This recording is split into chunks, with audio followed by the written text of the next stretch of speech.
Hello students, log table வந்து how to use log table for square root sums. இப்போ ரூட்டில் இருந்தால் power ஹாஃப்னு எடுத்துக்கலாம். லாக் ப்ராப்பர்ட்டி படி லாக் எம் பவர் என்ன என் லாக் எம்னு எடுத்துக்கலாம். ஸோ இந்த ஹாஃப் வந்து ஃப்ரண்ட்டில் வந்துடும்.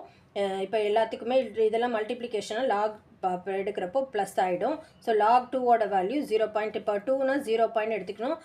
Lock 100ஓட value 2. 9.1னா 0 எடுத்து 91க்கு லாக் டேபிளில் பார்த்து எழுதணும்.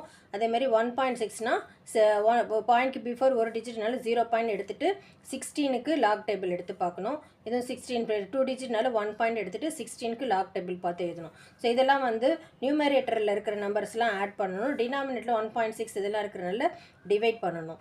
சப்ராக்ட் பண்ணிடணும். சப்ராக்ட் பண்ணிவிட்டு ஃபைனலாக இது வருது. டிவைடட் பை 2 பண்ணால் 0.9259 வருது. அதுக்கு ஆன்டி லாக் எடுக்கணும். 0.9259க்கு ஆன்டி லாக் எடுக்கிறப்போ 8431 வருது. 0 ஒரு நம்பர் தள்ளி